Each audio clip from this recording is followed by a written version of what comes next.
Et bonjour les amis, aujourd'hui c'est moi qui vous encourage et ça me fait super plaisir parce que je suis tellement en feu ces derniers jours. J'ai pris un petit peu de temps à prier et puis Dieu il m'a un petit peu modelé sur certains sujets et je voulais vous en partager un qui m'a spécialement marqué. Ça se trouve dans la Bible, dans 1 Jean 4, verset 18. Vous avez certainement déjà entendu parler de ce verset qui dit « L'amour parfait bannit la crainte ». Je vais vous le lire, comme ça on est tous à la même page. « La crainte n'est pas dans l'amour, mais l'amour parfait bannit la crainte. Car la crainte suppose un châtiment, et celui qui craint n'est pas parfait dans l'amour. » Là où je voulais vous emmener les amis, c'est que je me suis dit « Tiens, parfois je suis dans la crainte, parfois j'ai peur. Et du coup, est-ce que j'ai un manque d'amour parfait? Et qu'est-ce que c'est l'amour parfait? Et dans cette discussion avec Dieu, j'en suis venu à la conclusion, mes amis, que la peur et la crainte manifestent simplement un manque d'intimité. Parce que là où je ressens l'amour de Dieu, là où je ressens que Dieu m'affermit dans qui je suis, là où je sens que mon identité grandit, là je sens que je suis une nouvelle personne, là où je sens que je suis un fils ou une fille de Dieu, là où je sens que mon papa dit « Tu es celui que j'ai voulu, voilà l'appel que j'ai mis sur ta vie, voilà que tu es capable de faire ci ou de faire ça », c'est dans cette intimité et cette proximité. Et il n'y a que dans des moments comme ça, d'intimité et de proximité profonde avec Dieu, que la crainte du lendemain, la crainte de ne pas réussir, la crainte de ne pas être la personne que Dieu vous appelle à être est bannie.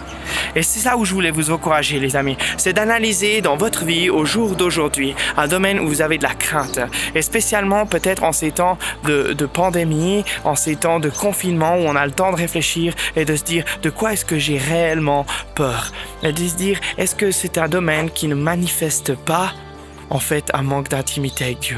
Parce que au jour d'aujourd'hui, si vous avez peur quelque part, peut-être de se rapprocher de Dieu dans ce domaine-là va vous apporter le réconfort, va vous apporter aussi la vérité. Car il est le chemin, la vérité et la vie. Et la vérité, il la déclare de sa bouche sur vous. C'est pour ça que les amis, que je vous encourage. La peur manifeste un manque d'intimité. Et l'intimité est là où se construit l'amour parfait avec Dieu. Donc dans l'intimité, je construis l'amour parfait qui, lui, bannit la crainte.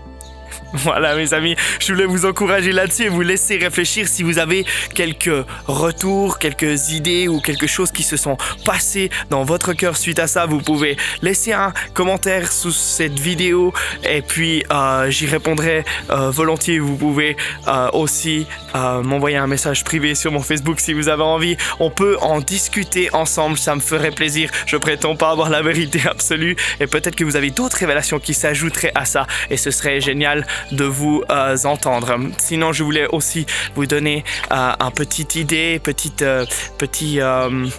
quelque chose à mâchonner peut-être à la maison. C'est le fait que je réalise que pendant cette pandémie, on a beaucoup de messages, comme je suis en train de le faire, de vidéos, de louanges, et on a de quoi se nourrir à la maison. On va dire, il y a des excellents temps de louanges, il y en a des mauvais, il y a des excellents messages, et il y en a des mauvais. Et puis, et puis je me dis, mais voilà, j'ai peur qu'après un temps comme ça, on devienne des chrétiens obèses. Et déjà, ça a toujours été ma crainte dans l'église qu'on s'asseye et qu'on soit consommateur et qu'on vienne juste écouter et que le dimanche, après l'église, 1 heure après, on se souvienne déjà plus de ce qui s'est passé, les choses qu'on a vécues avec Dieu. Et moi, je me pense que pendant ce temps spécifique de confinement à la maison, nous pouvons être des témoins comme jamais auparavant, simplement parce que quand tout le monde est dans la crainte et dans la peur, quand les critiques, quand les mensonges, quand les vidéos négatives fusent sur Facebook, je crois que c'est aussi notre rôle d'être cette lumière et cet encouragement pour les gens qui sont autour de nous. Je vous donne quelques petits peut-être conseils, petites astuces, mais vous pouvez simplement prendre un papier et écrire à vos meilleurs amis, dire qui ils sont, dire que vous pensez à eux, dire que vous les aimez, dire que vous voulez les encourager et puis dire ce que vous voyez en eux. généreux. Et ça, vous le trouverez aussi dans l'intimité avec Dieu.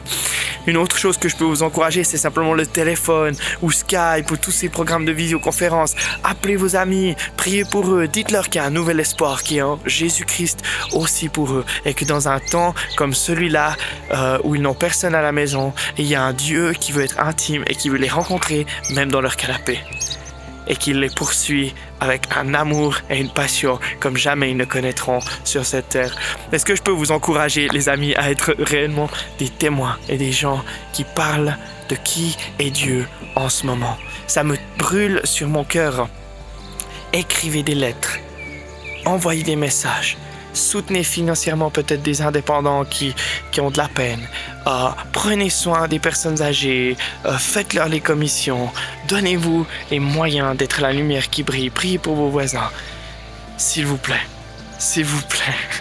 c'est notre appel en tant que chrétien.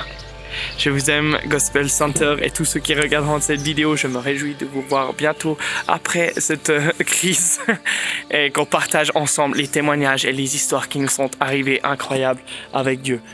Peuple de Dieu, ne vous laissez pas endormir, je vous en supplie. Nous allons aussi faire une petite offrande au travers de cette vidéo parce que quand bien même nous sommes en confinement à la maison, les frais pour l'église, les loyers et les autres charges sont toujours présentes. On a besoin que vous puissiez donner quelque chose et donner avec générosité pour que nous puissions continuer aussi notamment tous nos projets d'évangélisation dont on a parlé maintes fois et que nous aimerions développer pour l'été. Donc vous aurez à la suite de cette vidéo le QR code pour donner via Twint et aussi la possibilité de faire votre dîme et offrande par virement bancaire et pourquoi pas un ordre permanent. Laissez-vous inspirer par Dieu, soyez généreux et merci beaucoup pour ce que vous faites pour le gospel.